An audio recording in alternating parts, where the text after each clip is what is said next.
o disagree? Mga transgender o yung mga lalaking nagpa-opera para maging babae, pwede na raw sumali sa International Beauty Pageant, pati na sa Miss Universe. Lumikha ng malaking kontrobersya sa buong mundo ang pagkakadisqualify sa 23 anyos na si Jenna Talakova. And I find it quite confusing. Isa sa mga kandidata sa Miss Universe Canada. Matapos mabunyag na si Jenna, hindi pala ipinanganak na babae, kundi nagpa-opera lang para maging babae o transgender. Sa katunayan, sumali pa nga si Jenna sa 2010 Miss International Queen Transgender and Transsexual Competition, kung saan sinabi niyang 4 na taong gulang pa lang siya nung naramdaman niyang siya'y babae. I just always knew that I was not what they were saying. It wasn't right. I thought that I was in the wrong body. 14 anyos naman daw siya nung nagsimula ng hormone therapy para mas maging hubog babae ang kanyang katawan. Sa edad na 19, nagpa-sex change siya sa Thailand. Maging sa kanyang mga opisyal na dokumento, babae ang nakatalang kasarian niya. Pero nito lamang Martes, sa pambihirang pagkakataon, ipinahayag ng Miss Universe Organization na simula sa susunod na taon, tatanggapin na nila ang mga kandidatang transgender. Ang ilan sa ating mga beauty queen, hati ang opinyon. I'd rather want to have transgender contest like the most beautiful Miss Universe. Lahat transgender yan, walang female. At least pantay ang labanan dyan. Kapag ang transgender ang nanalo sa corona, malaking sampal at dagok yan sa each and every one of the candidates, the female candidates. This is not an issue of discrimination. We're talking about yung mga miss, mga babae, mga pinanganak na babae. Ngayon, ang gays, alam naman natin na third sex sila. So, ang nangyari, kung tinanggap na yan sa Miss Universe, parang nawala na ang third sex. Parang nag-merge na ang babae at yung mga transgenders. Pati na ang ilan nating mga kababayan. Yung salita pa nga lang po na binibini, so it means mga babae lang po.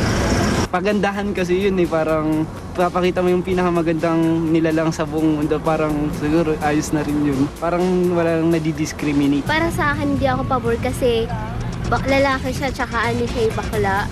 Okay sa akin, pabor ako. Pero ano't ano pa man, ang party list na ang ladlad, nagbubunyi.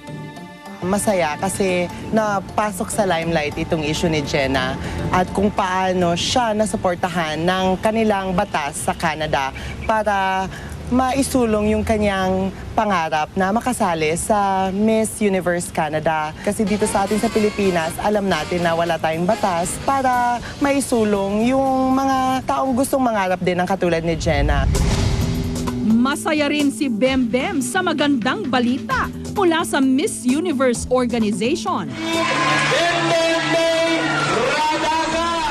2009, siya ang hinirang na Miss Amazing Beauty, isa sa pinaka-prestigyosong beauty pageant para sa mga transgender.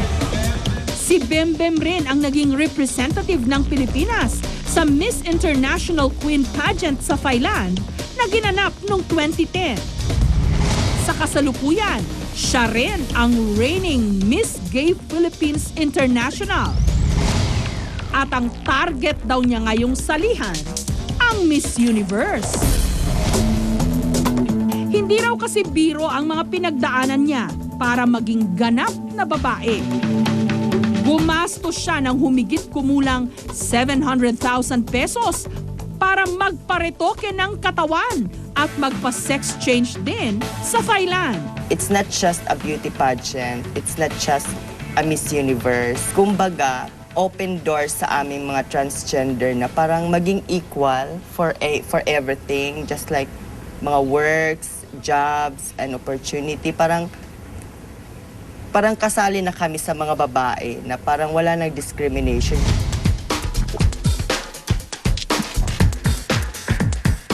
Yung katawan ko babae na eh. Kung gusto ko talagang mag-itsurang babae, parang wala na talaga akong panlalaki na mga gamit dito. Puro babae na lang. Mula sa kanyang magandang mukha, hubog ng katawan at mahabang buhok, babaeng-babae na siya ngayon. Pero hindi lahat ng mga bukonera o yung mga panayang sali sa mga beauty contest pabor sa ginawa ng Miss Universe, katulad ni Zyrene.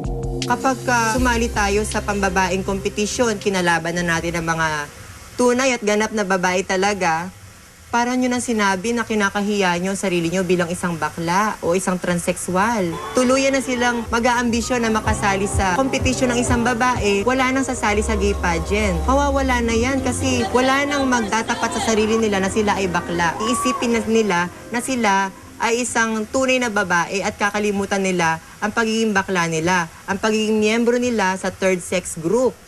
Sapat na raw kay Zyrene na nakasaad na sa kanyang mga personal document, katulad ng birth certificate, na isa siyang babae. Dahilan para matuloy ang civil wedding nila ng kanyang boyfriend.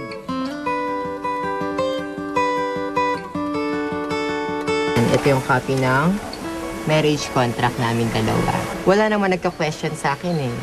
Talagang ang alam talaga nila, babae talaga ako. Pero hindi lang sa mga beauty pageant, may oportunidad ngayon para sa mga transgender. Si Gabriel Hart, chairperson ngayon ng Student Council ng University of the Philippines sa Diliman. Ngayon lang ito nangyari sa kasaysayan ng universidad. In terms of politics, diba, political arena, lagi ang nado-dominate ay mga lalaki or mga babae na minsan na makapasok talaga yung mga sinasabi ng LGBT group. Hopefully this time, mabigyan ka ng tamang avenues, equal opportunities, yung mga lahat ng LGBT to run for office sa ating gobyerno. Ngayong nabigyan daw si Hart ng pagkakataong mamuno, ipapakita raw niya ang kanyang kakayahan. Yung pagiging babae ay ito ay nasusukat sa ating pag-iisip, sa ating pakiramdam, sa ating pakikitungo sa mga tao. So I think dapat yun i-measure natin. Pagdating sa mga issue tungkol sa pagtanggap sa mga transgender, sa iba't ibang mga larangan, may sumusuporta. Siguro yung goal namin na parang ituring talaga na babae tapos makipag-compete sa mga tunay na babae. Meron ding kumukontra sa pag-iingay at pangangalampag. It will not make you happy. God knows what makes us happy. Sana mahanap nila ang kanilang puwang sa lipunan.